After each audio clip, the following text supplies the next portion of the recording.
जय श्री राम साथियों।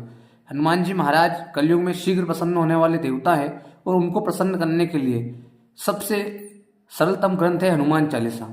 हनुमान चालीसा ऐसा ग्रंथ है जो दिखने में तो छोटा है लेकिन आपकी संपूर्ण मनोकामनाओं को पूर्ण करने की शक्ति रखता है।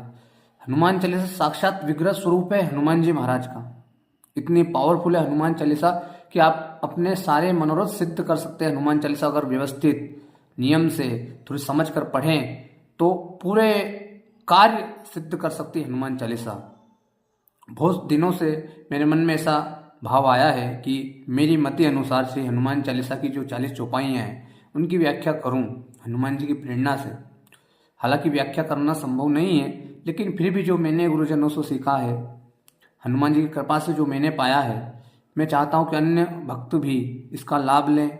इस कारण से एक एक चौपाई करके मैं हनुमान चालीसा की व्याख्या करूंगा।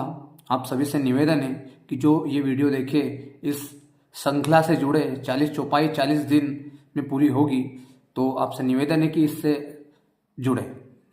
आज पहली चौपाई जो है, श्री गुरु चरण सरोज रज निर्मल मुकुर सुधार, बरनऊ रघुवर विमल यश जो दायक फलचार। गोस्वामी जी इस हनुमान चालीसा की जो पहली चौपाई है, दोहा है, उसमें क्या कह रहे हैं? सबसे पहले अनुनय विनय कर रहे हैं गोस्वामी जी कि श्री गुरु चरण सरोज रज, अपने गुरुदेव से, कि मैं अपने गुरुदेव की चरण रज से निजमन मुकुर सुधार।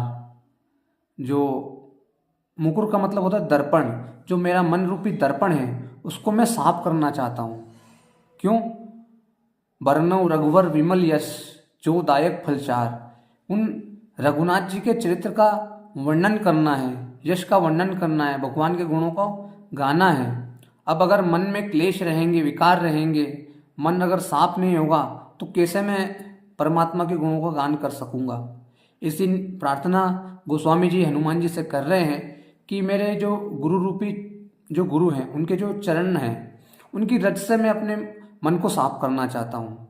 गोस्वामी जी उनके गुरुदेव कह रहे हैं, अगर आपका कोई प्रत्यक्ष में गुरु ना हो तो हनुमान जी को ही गुरु मना ले और उनसे ही प्रार्थना करें कि हनुमान जी आप ही साधन हैं, आप ही साध्य हैं, जो कुछ भी हैं आप ही हैं। ऐसी समर्पण की भावना से हनुमान चालीसा पढ़ें। ये जो पहली चौपाई है इसमें स्पष्ट रूप से घोषणा कर रहे हैं गोस्वामी जी कि जो दायक फल चारों पुरुषार्थ धर्म अर्थ काम और मोक्ष संपूर्ण फलों को देने वाली है हनुमान चालीसा।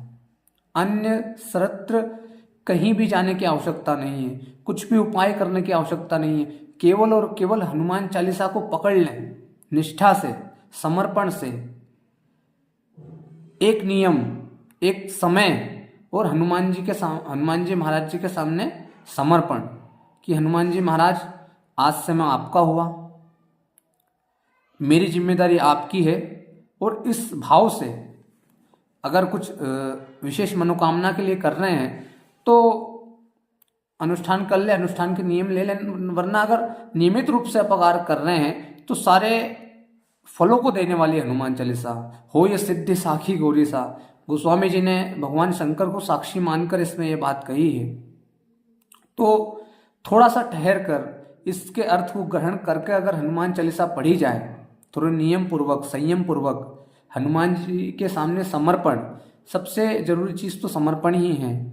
समर्पण ही अगर सही से हो गया हनुमान जी के सामने तो हनुमान जी के लिए क्या अदेय है, हमारी क्या मनोकामनाएं होंगी। हम तो साधारण मनुष्य हैं, उन्होंने तो सुग्रीव, माता सीता और स्वयं प्रभु श्री राम की मनोकामना पूर्ण की। हमारी क्या मनोकामनाएं उनके सामने? कुछ भी नहीं है। केवल और केवल भाव, एक समर्पण, गहरा समर्पण कि हनुमान जी आज से मैं आपका हुआ, बस इतना कह दें। हनुमान जी महाराज, ये हनुमान चालीसा तो केवल एक फिर 90% केवल एक माध्यम रहेगा। केवल समर्पण ही सही से हो गया तो सारे कार्य हनुमान जी आपके सिद्ध कर देंगे, सारे कार्य सिद्ध कर देंगे। तो आज ये पहली चौपाई है, ऐसे ही आगे की जो चौपाई हैं उनका वर्णन की श्रृंखला आगे चलेगी। अगर आपको वीडियो अच्छा लगे तो सब्सक्राइब कीजिए, लाइक कीजिए और चैनल पर बने रहिए। जय श्री राम।